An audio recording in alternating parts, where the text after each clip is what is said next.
Yes, I'm reacting to the political section of this discourse, responding to Animan Poor's questions about my life improving, the world economy improving, and what the world leaders think of President Obama. Personally, I don't expect my life to improve, nor I don't think it's necessary.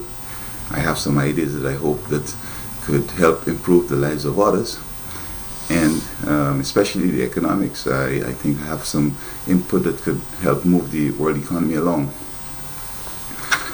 Obama's task is mammoth. I think that the whole culture needs to be considered. I'm looking at the family. We need to move back to the extended family. I notice he's making the move to have grandma in the home, White House, and that's great. Individuals need to have more than one child, perhaps 3 or 4. I mean, we have to replace ourselves, and 2, 3 will help to ensure that our security or pension payments will be forthcoming. Man and woman is still the role or the way to go for families if we want to have, continued growth. We need to be able to discipline our kids, and they need to respect us so we could transmit the culture. They don't have to go learning everything that we had made mistakes in. We show them and they go straight and avoid the mistakes. Religion. We have to settle the difference between religion and denomination, because many of our cheap preachers are saying that religion will not save you. But religion is what is important. Religion is the experience that we have with the Almighty, as opposed to a denomination, which is what they're talking about. But that is the legal framework that each organization has established. And then we have too many ex-cons as preachers. We need to have intelligent people who could have gone on to be scientists and attorneys, being religious leaders. They have to have an education, not just talking what they've heard other people talked about. Then education. We need to go back to helping our kids to be able to read, write, and count.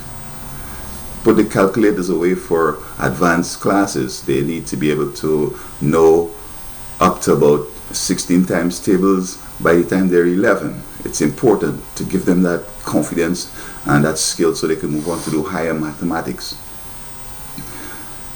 Many individuals try to beat the memorizing or the rote memory aspect of education, and it's important, especially in high schools.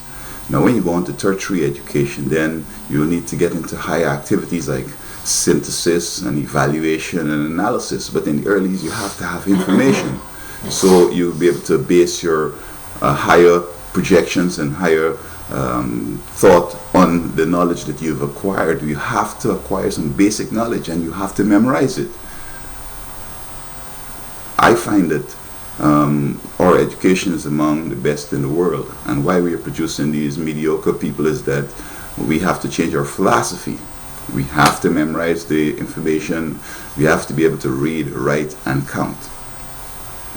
And the politics, well, I noticed that he's making a big difference. He has been bringing into his team qualified and experienced individuals, and this is so important. But I noticed that there's a sparring right now shaping up in which the Senate, House, and the Congress might be clashing with the president. I think we need to work together, because it's not about the president or about Congress or about Senate or whoever. It's about us working together to make a big difference. And in sports, I find that again, we have some criminals out in sports. They're doing some dumb stuff, and we need to have them understanding that, hey, you might be talented in the physical aspect, but don't be like Samson. Have an intellect, to have a conscience, and be able to make decent, intelligent decisions, because many of you are becoming idols to our children, and then you're going to do some dumb crime, and then you end up disappointing our children. So be smart before you make your move. You want to go to the strip club and shoot up the place, think before you act. The economy, well, this is the most important one, and I think that, as I said before, that in our economics here, individuals have almost everything they need. So there's no need to go out and purchase, and the marginal purchases that could be made will not necessarily be able to move the economy along.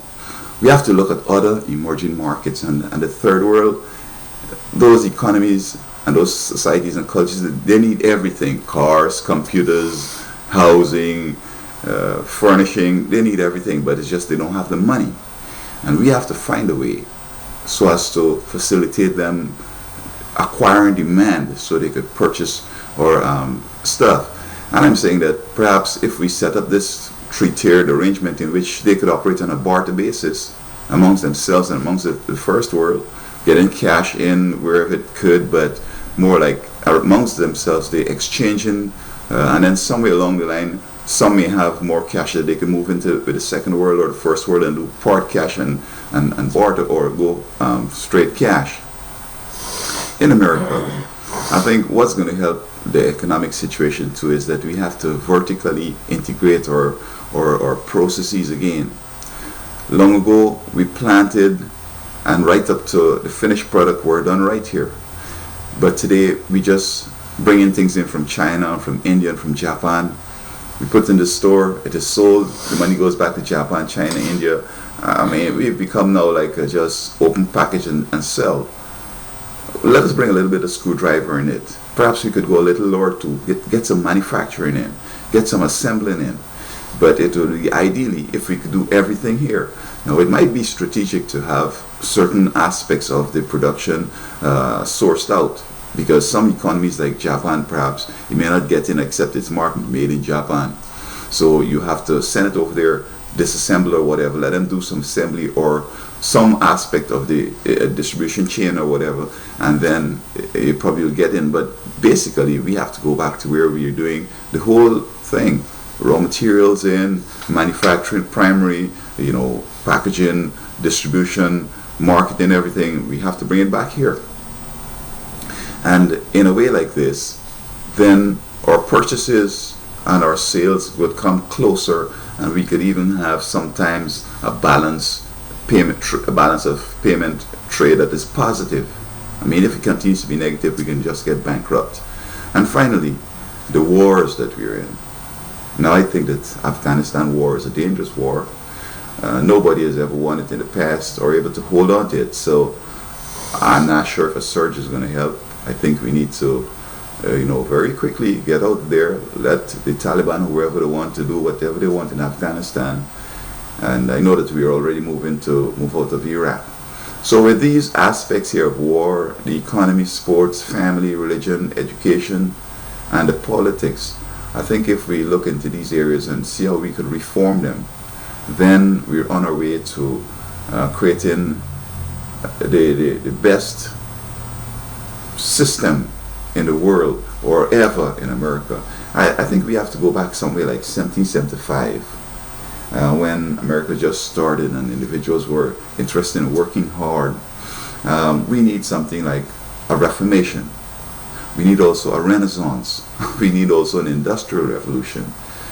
The Reformation in which our religion is going to become important. Our lives are going to be controlled by religion, so that when we interact with people, we interact in as if God is watching as we deal with them. We're going to be honest. We can work hard. We can stop taking supplies from the office. Individuals give us money to invest. We can do just what they say.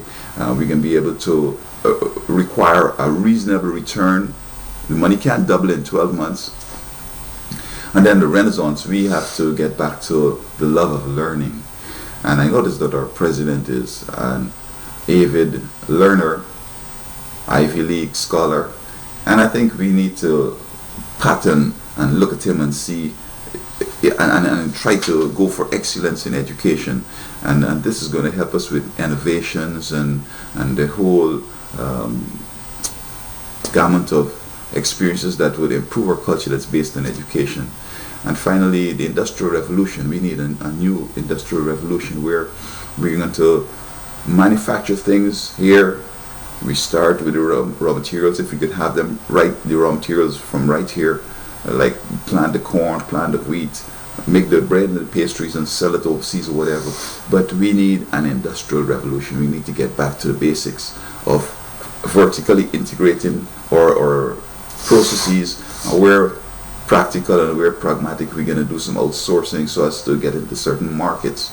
The world cannot sell here again and expect to survive. We have to look at the third world and the second world, and I'm saying let us look at the bartering, the cash and barter and straight cash, and I'm sure that we'll be able to improve the world economy. And so I welcome President-elect Obama to the presidency of the United States. After his inauguration, I know he's already ready to run, and I'm sure that if he runs intelligently, we're going to be able to solve our problems here and help the world in solving theirs.